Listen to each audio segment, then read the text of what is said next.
Shalom. Kahala Yahweh Shemi Hawashai B'Hashem Kodash. Double honors to the elder apostles and elder bishops of GMS, including the elders that came before that taught us this truth. Shalom and salutations to all the brothers out pushing the word of truth and in sincerity, the hopeful tabernacle of David. I'm the brother Yahshua. I'm back with the WW3 Daily update. And yesterday was so informative. My boy Skeletor.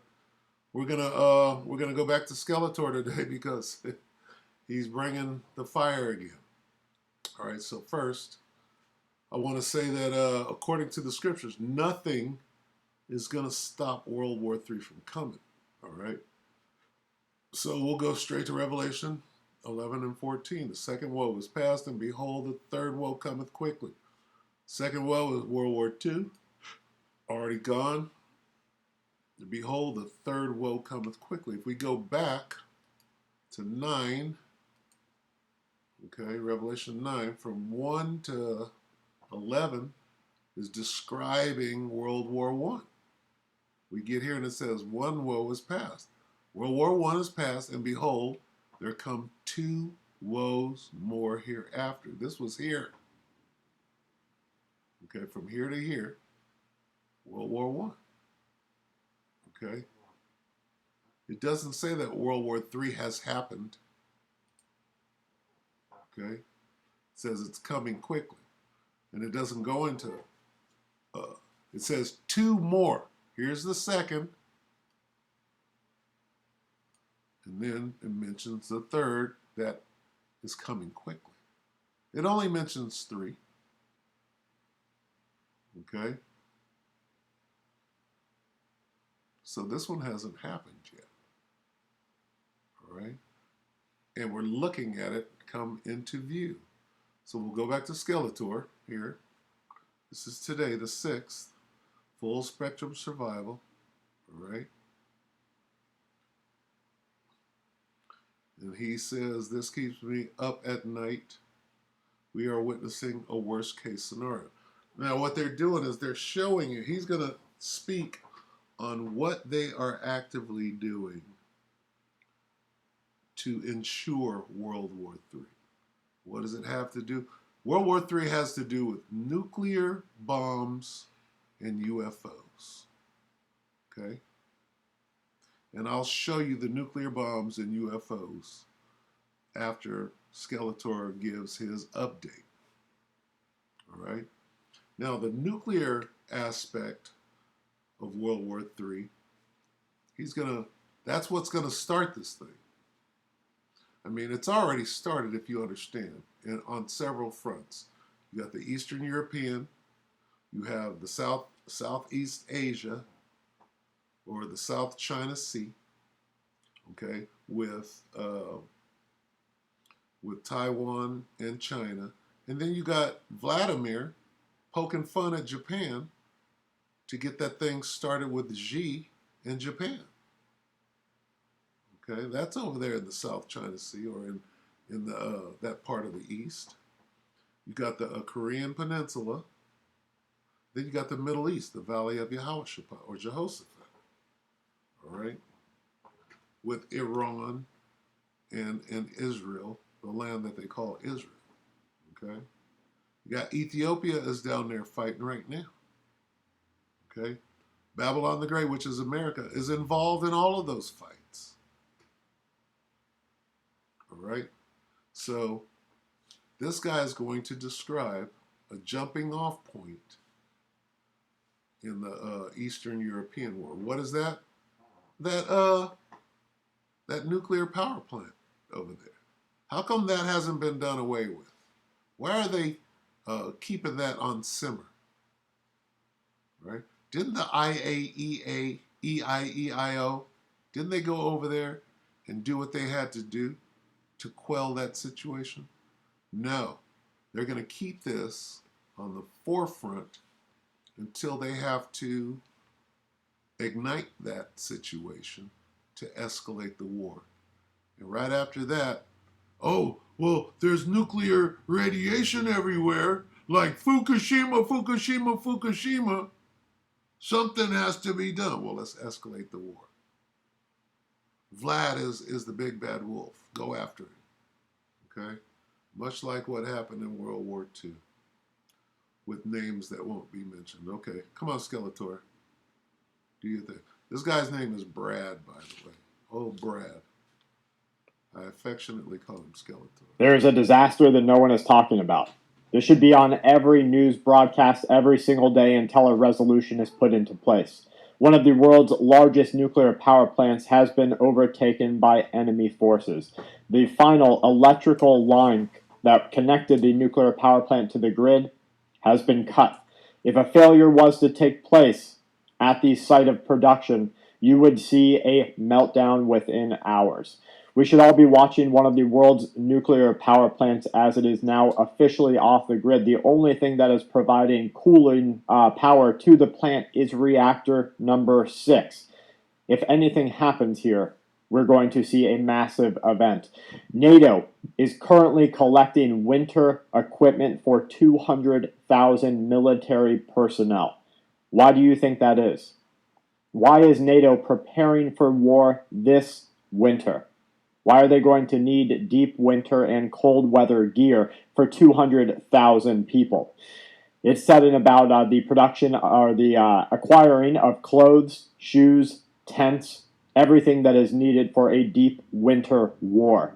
Deliveries have already been promised by the United States of America, by Canada, by Sweden, and by Finland.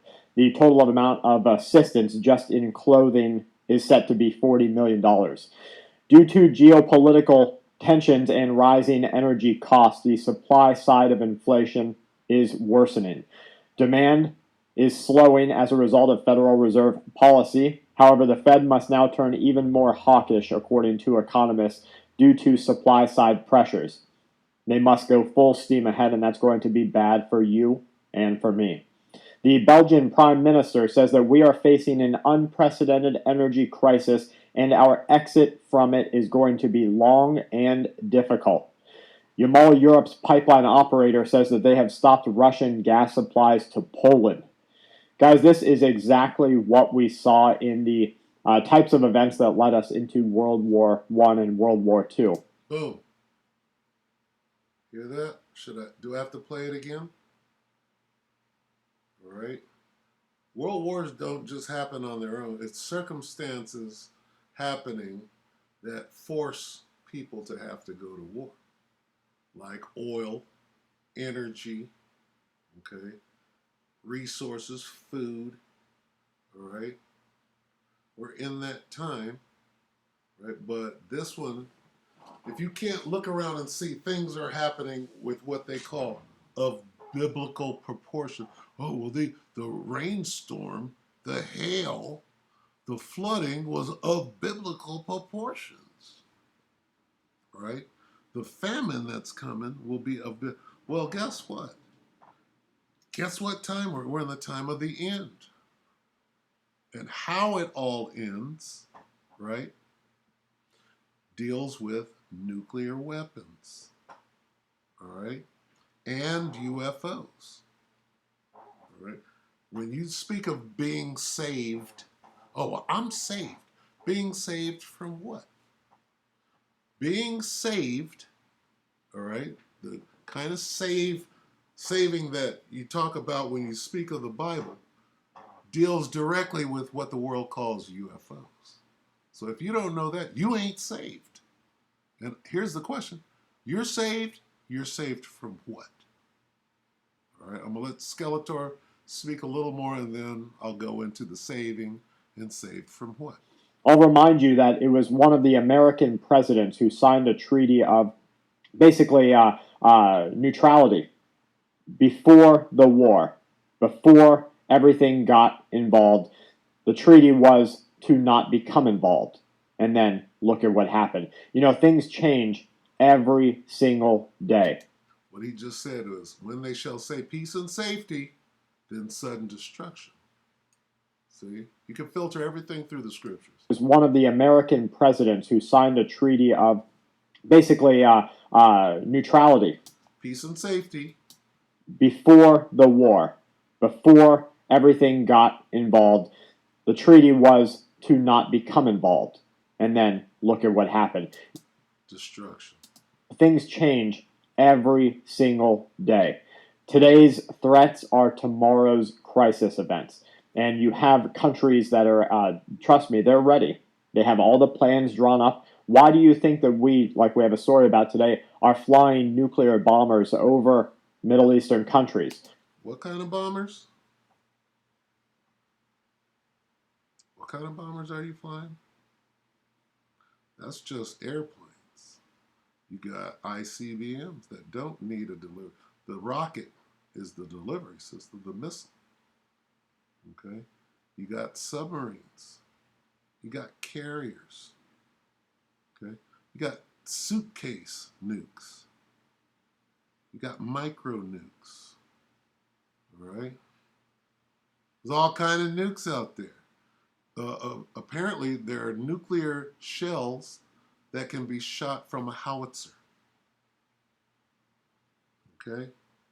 That go directly into, well, how are they going to nuke the nuclear power plant? Well, they're going to use the howitzers that they're over there shooting at each other with, and one of the two sides is going to shoot a nuclear shell into the nuclear power plant and blame it. They're going to point fingers at each other, and this thing is going to escalate.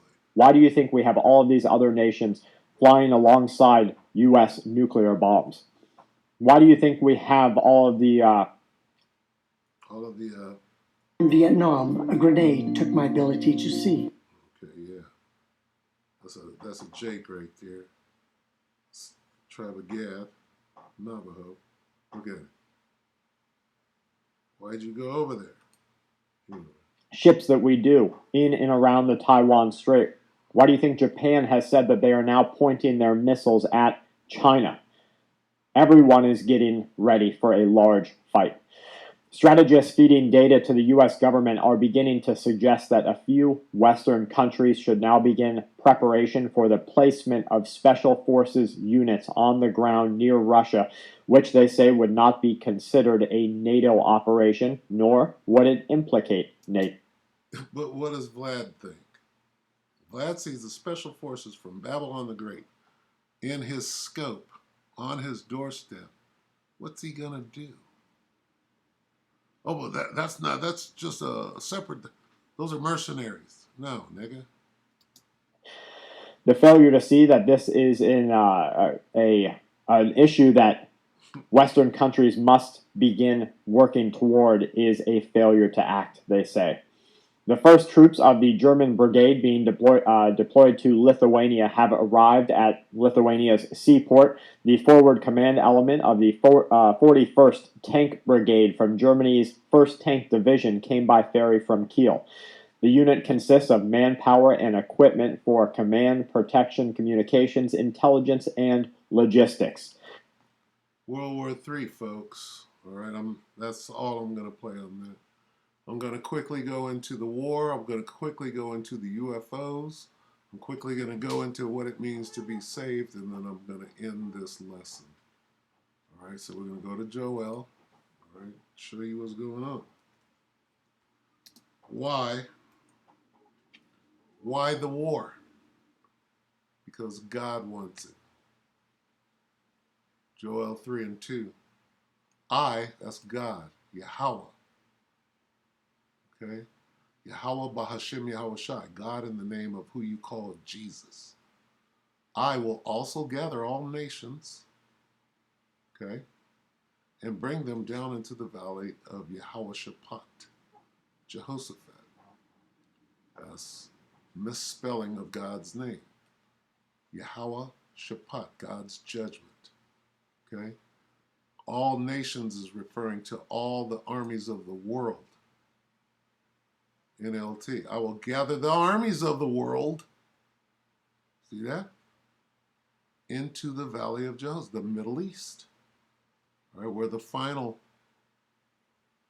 battle, if you will, of World War III is going to take place before the angels get into the war. There will I judge them for harming my people, my special possession, Israel, for scattering my people, Israel, among the nations, and for dividing up my land. Okay? That's what we see going on. All nations, well, the Germans are going over there. Well, we're sending special forces. America's sending special forces over there. All right? Jump down to 3 and 9. I read this yesterday. Proclaim ye this among the Gentiles, prepare war.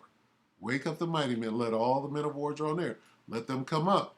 Beat your plowshares into swords and your pruning hooks into spears. Let the weak say, I am strong.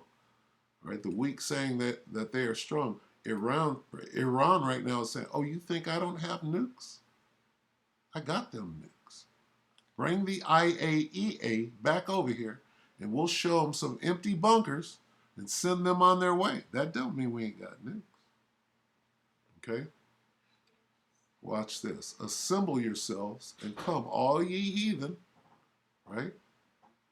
Gentiles, and gather yourselves together round about. Okay? That's World War III. This is something different. Thither cause thy mighty ones to come down, O Lord. Who's this, O Lord? That's Yahweh. That's the Most High. Cause your might. Who is God's mighty ones? The angels. So after World War III is kicking, right, out of the third dimension, out of the fourth dimension is going to come the angels and the one that the world ignorantly calls Jesus. And they're going to join in on the fighting. Everybody, all the nations, all the armies of the world are going to stop fighting each other and start fighting against the angels and the one that you know as Jesus. Why? Because God sent the angels, right, back to judge the nations for what they did to his people.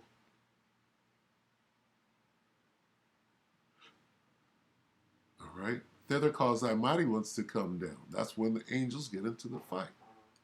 We'll show it again right here. Let's go to 13. Here's the same fight.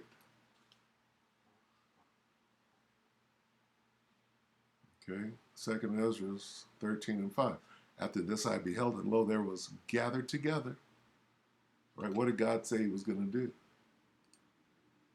Gather all nations. See that word gather? After this, and behold, I beheld, and lo, there were gathered together a multitude of men. That's all the armies of the world, out of number from the four winds of heaven, to do what? To subdue the man that came out of the sea. Who came out of the sea? And lo, that man waxed strong with the thousands of heaven. This is talking about the one you call Jesus. Who are the thousands of heaven? The angels. Okay? It says, and lo, there arose a wind from the sea that it moved all the waves thereof. That's him coming out of the fourth dimension. The waters above and below the firmament. And whensoever the voice went out of his mouth, all they burned. So he came out with his war chariots, right? And had laser beams on them, right?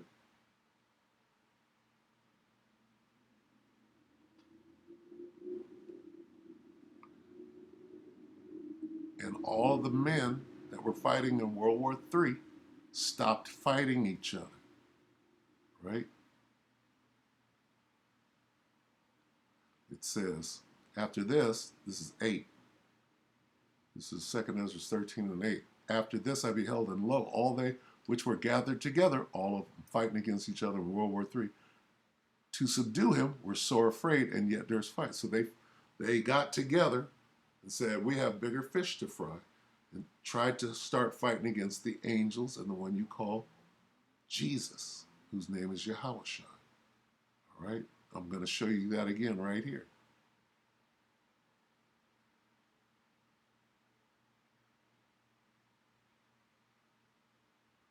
"32.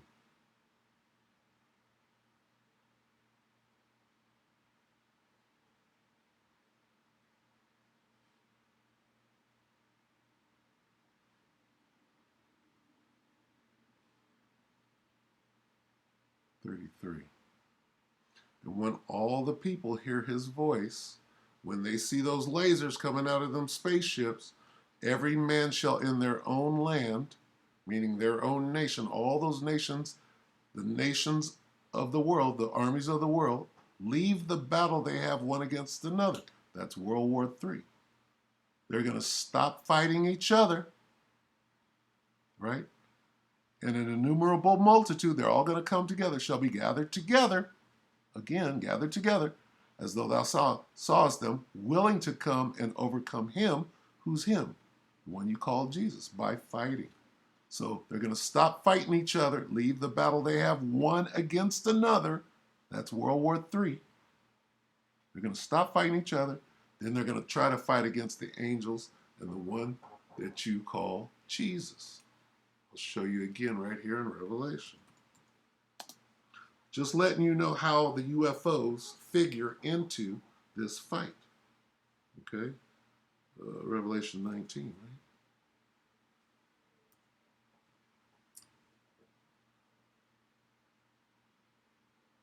Revelation 19 and 19.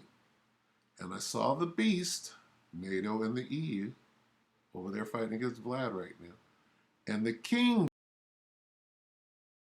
Biden, okay, Trump, and their armies. Okay? The kings of the earth, that's all the nations, and their army, all the armies of the world, right? What does this say? All the nations, the kings of the nation. What does this say? I will gather the armies of the world, okay? The kings of the earth, that's the world, and their armies gathered together to make war against him that sat on the horse and against his army. Who sat on the horse? The rider on the white horse. And I saw heaven opened. What does that mean? I saw heaven open. Up in the sky, I saw the fourth dimension open up. And this is what came out of the fourth dimension into the third. And behold, a UFO. And the pilot of the UFO was called Faithful and True. Right? His name is called the Word of... Who is the Word? Jesus is the Word, right? Well, he was the one that sat up. He was faithful and true. The white horse is what you call a UFO. Okay? And the armies which were in heaven followed him on white horse, with the other UFOs, clothed in fine linen, white and clean. All right? Looks like this.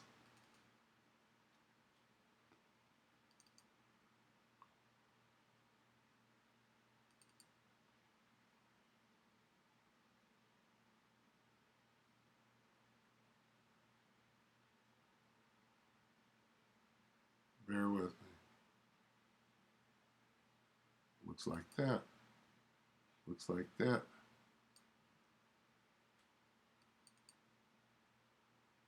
Okay. That's the white horse. Behold, the white horse, and he that sat upon him, the angels, not no little green men, that's a lie. Okay?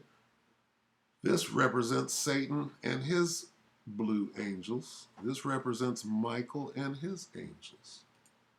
Okay? That's the war in heaven. Right? There was a war in heaven. 12. Let's get it real quick. Revelation 12 and 7.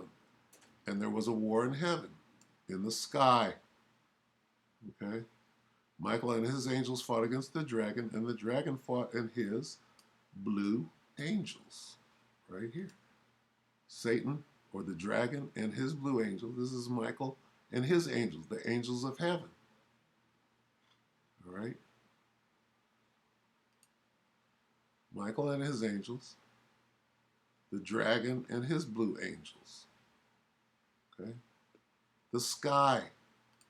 And there was war in the sky. War in heaven, war in heaven, war in heaven, war in heaven. War broke out in heaven. War broke out in heaven. In heaven, in heaven.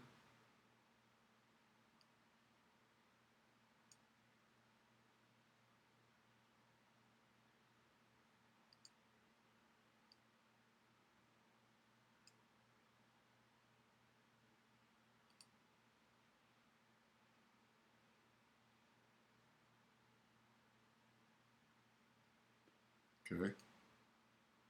Now, I'm describing the whole of World War III. Yeah, it's about to start, and the nations are going to fight against each other and be drawn into an ambush.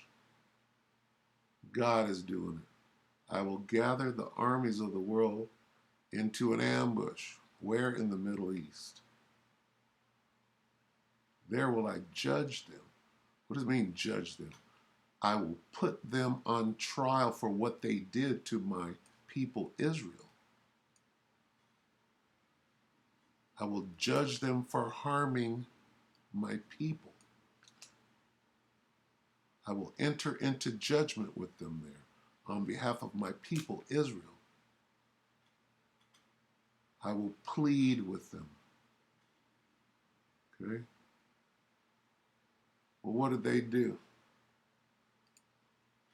to God's chosen people? Uh-oh. Uh-oh. Uh-oh.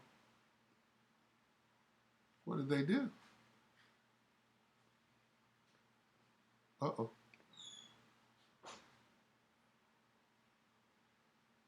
Uh-oh. Well, what did they do?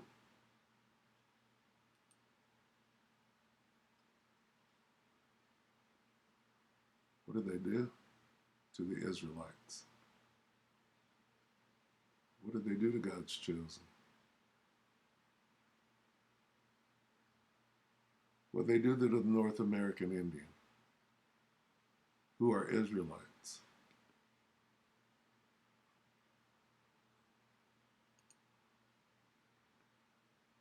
What did they do? You have sold them.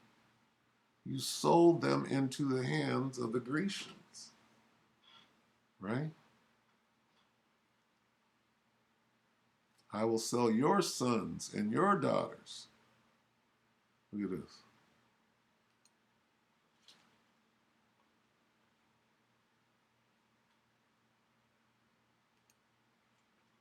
Look at this.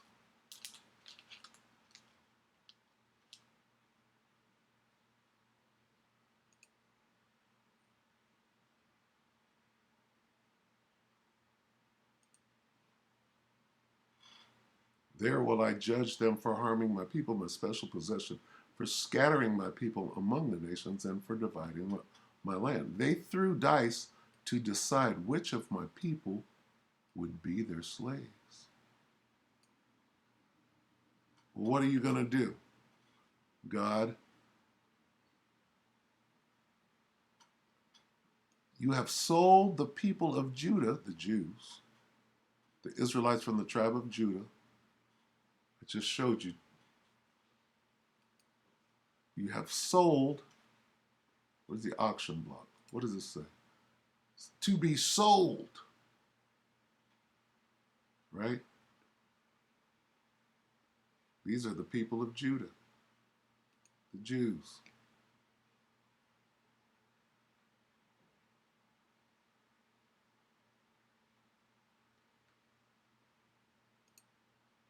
You have sold the people of Judah and Jerusalem, the northern kingdom, and the southern kingdom to who?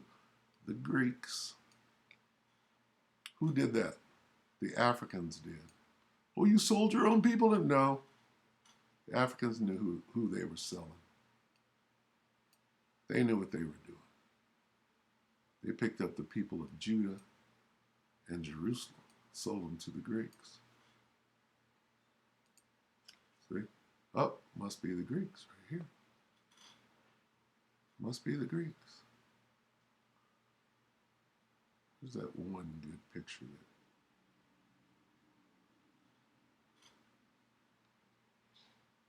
shows everything. Breaks it down well. Probably not going to find it. Let's see. It's worth a good search. A diligent search.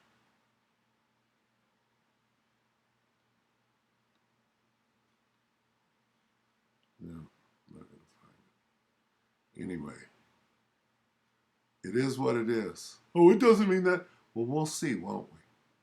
Let's just sit back and we'll see. Okay? But I will bring them back from all the places to which you sold them, and I will, listen close. Here's the scary part. Not scary for me. And I will pay you back for everything you have done. What have you done? I will sell your sons and your daughters to the people of Judah. And they will sell them to the people of Arabia, the Arabs, a nation not far away.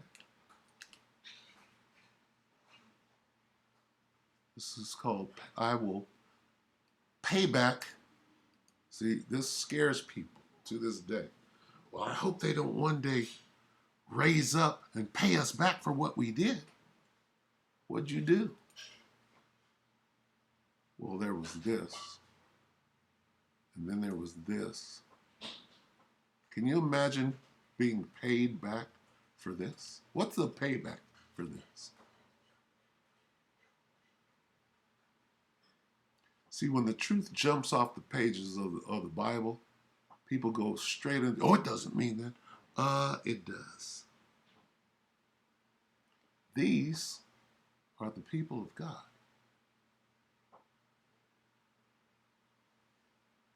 Can you imagine? Okay, let's say that they're not the people of God, which they are, but let's say that they're not. Can you imagine if they were? How about that? In other words, what I'm saying is there's no way out of this. They are the people of God. And when God says, look, I'm going to pay you back for everything you did, including this, but this too. I will sell your sons and your daughters. It goes into detail about what was done to God's people. Okay?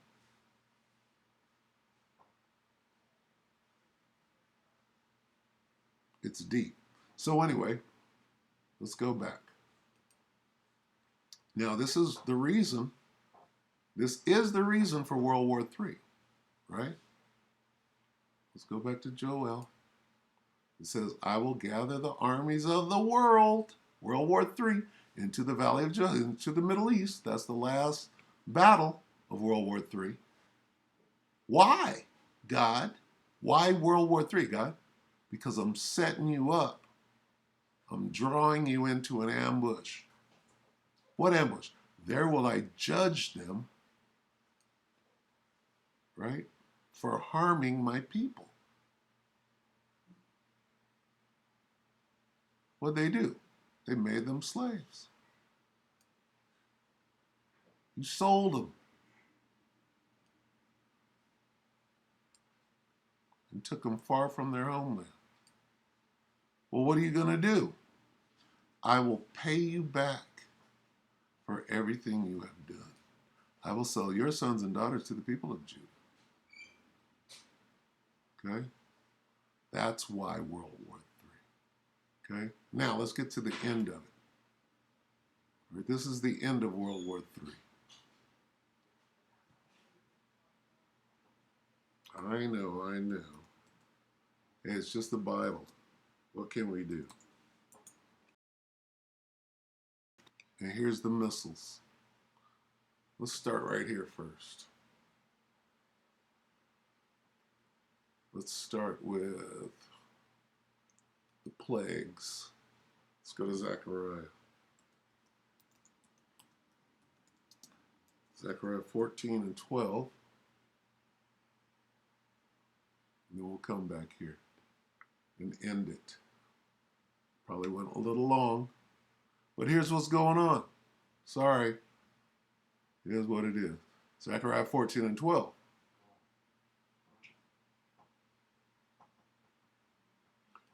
And this will be the plague with which the Lord. Let me get King James. This will be the what? The plague. This shall be the plague wherewith the Lord will smite all the people that have fought against Jerusalem. Their flesh shall consume away while they stand upon their feet, and their eyes shall consume away in their holes, and their tongue shall consume away in their mouth. Now, what could cause that? Okay. What do you suppose could cause that?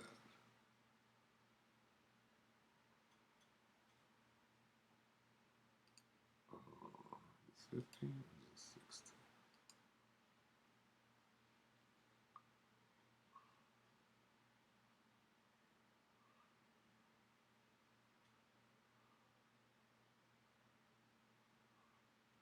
Probably 16. Let's lock in.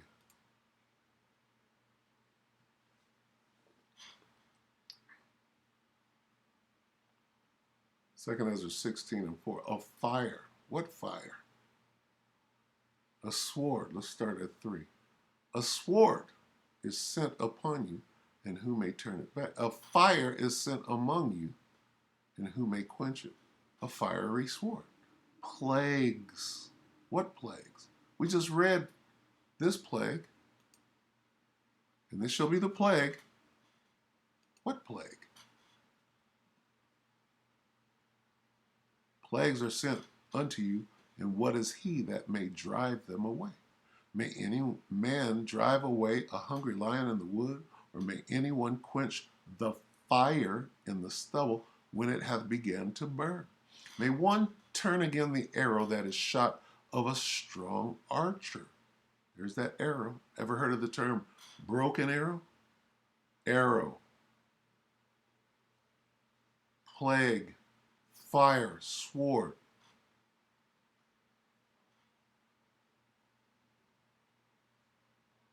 Fire. Okay? He shall cast lightnings, and who shall not fear? He shall thunder, and who shall not be afraid? The Lord shall threaten, and who shall not utterly be beaten to powder at his presence? The earth quaketh. Why?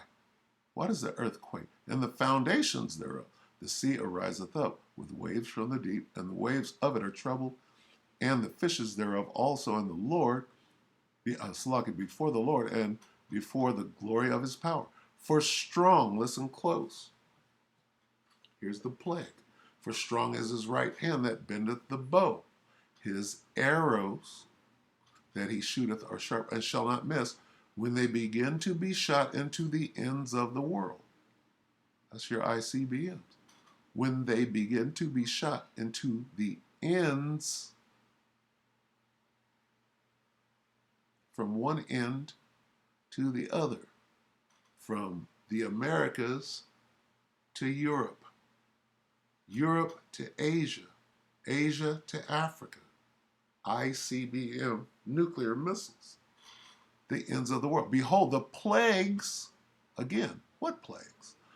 Are sent and shall not return again until they come upon the earth. The fire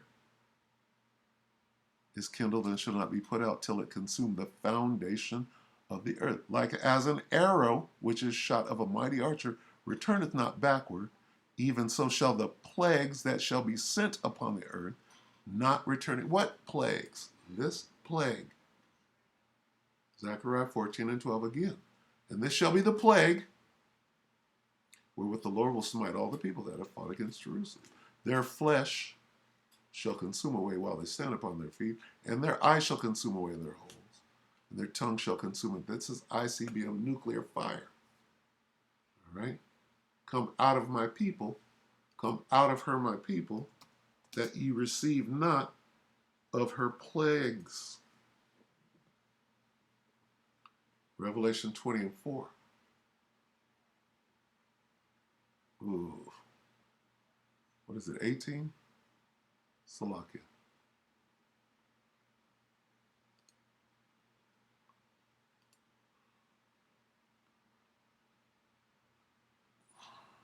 Revelation 18:4. And I heard another voice from heaven saying, come out of her, my people, that ye be not partakers of her sins, and that ye receive not of her plagues. What do you mean, come out of her, my people? What does that mean? That's what it means to be saved. Come out of her, my people, that ye be not partakers of her sins, and that ye receive not of her plague. Who is her? Babylon the Great. Right? What does this say? Babylon is fallen. Babylon the Great is fallen, is fallen. That's her.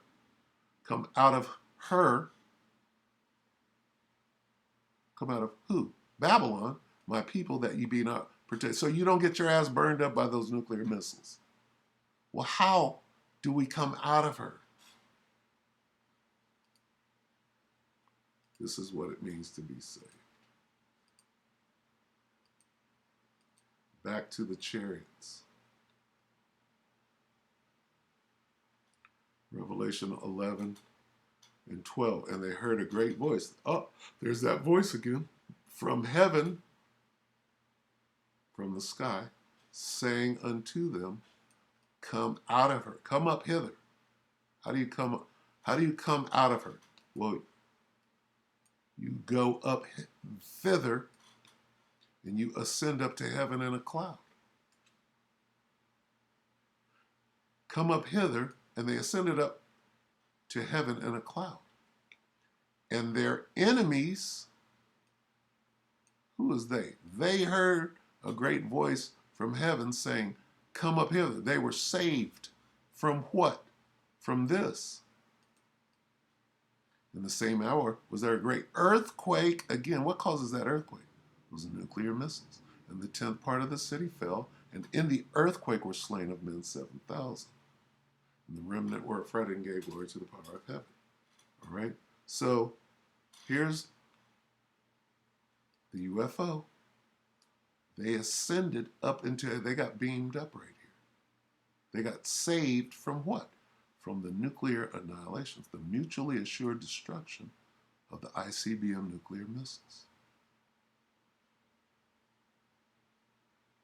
And their enemies saw the whole thing until their asses got burned up.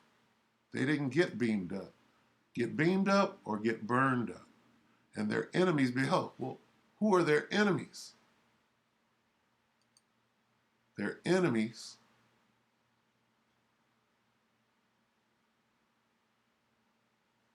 who's the enemy of this people? Well, we're burning his ass up.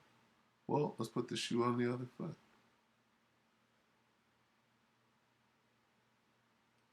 And their enemies beheld them. And their enemies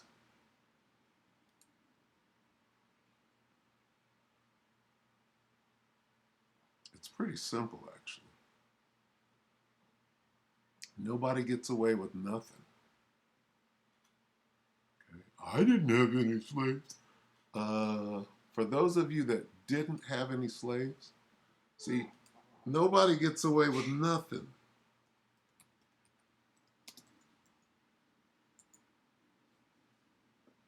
You think that the Bible left it? Well, it wasn't me. I never owned a slave, and you were never in shackles.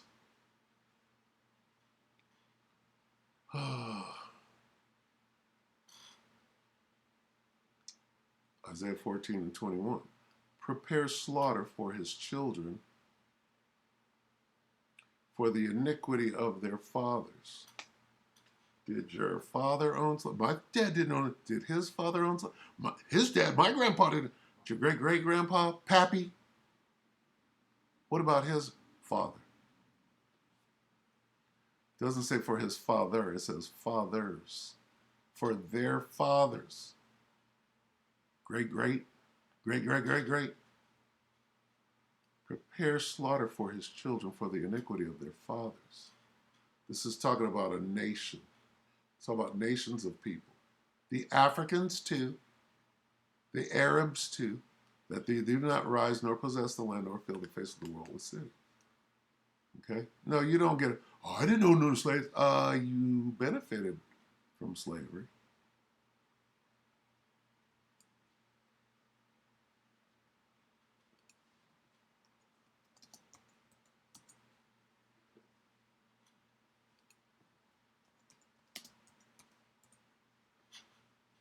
Revelation 13, 9 and 10. If any man have an ear, let him hear. He that leadeth into captivity shall go into captivity. He that shooteth a man in the back 60 times when his hands are cuffed behind his back must be killed in like manner. Here's the patience and the faith of the saints. He that killeth with the sword, he that killeth with the sword must be killed with the sword. Okay?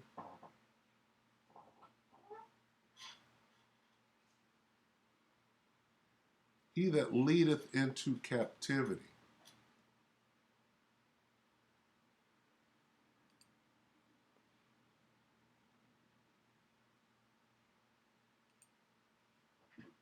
He that leadeth into captivity shall go into captivity.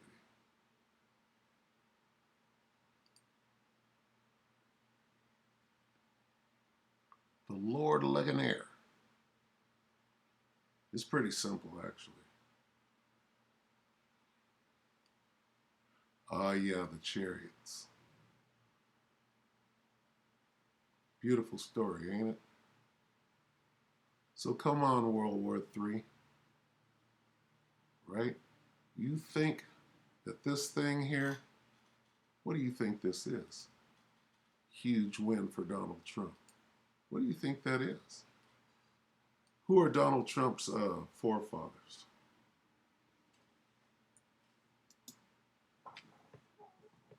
Okay?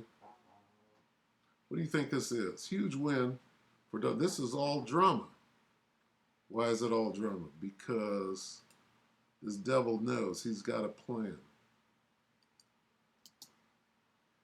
This guy's got a plan. Let me see. I saw something yesterday. I know I'm rambling, but spirit, we flow in the spirit up here. Let's see. What was that yesterday?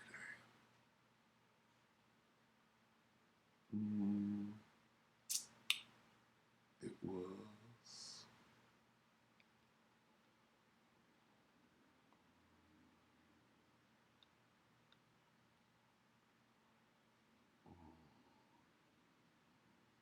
Hmm.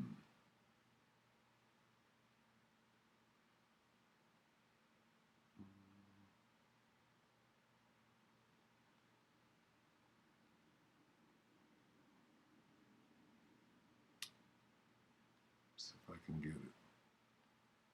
Big win.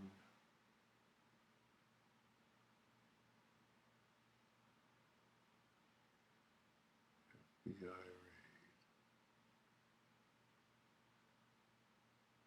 I don't think so. Global crisis. This is about DJ Trump. No, this goes back too far.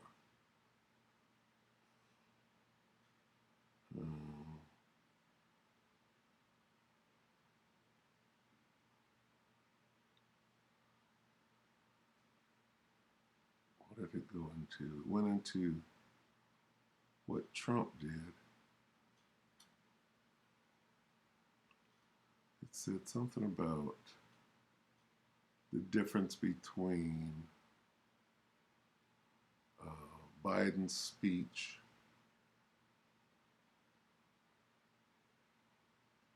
and what Trump has done. Let's see.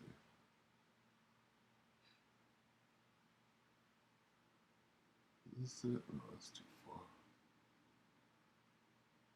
Let's see.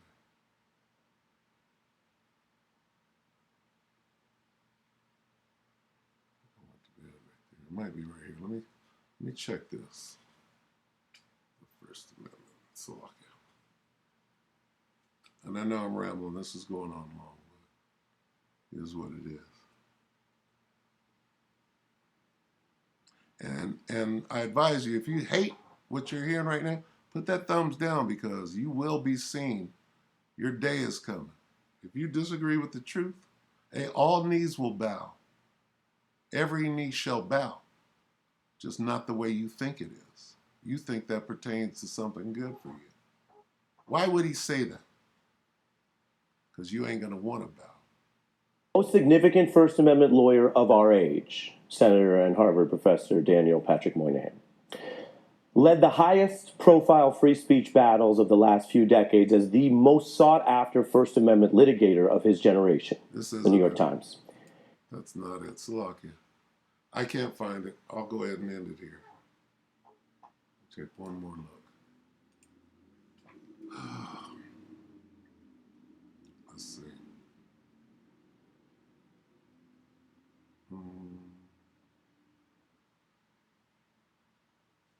I wish I could find it.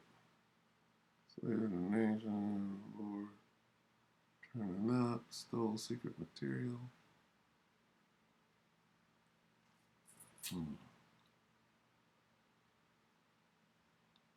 Panic buying. Oh, this is yesterday. New report.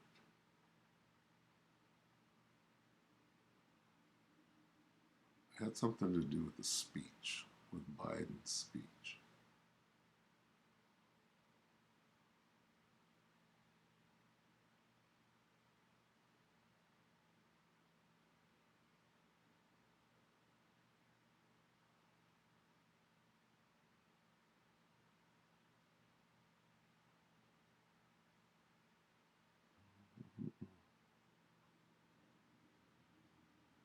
I don't think I could find it.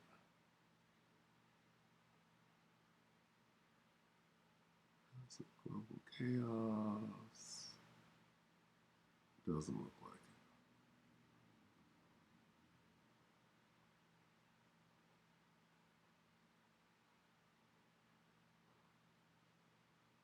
it. All right, we're gonna have to go ahead and we'll go ahead and bring it to an end. Anyway, just know that the end is near. All right, we're very, very close to an end to this thing. World War III is here. All right. We'll bring you more tomorrow. How about that? And maybe if I find that, I'll bring it out tomorrow. So with that, I'm going to say we hope that the elect ratified. Brothers and sisters, shalom.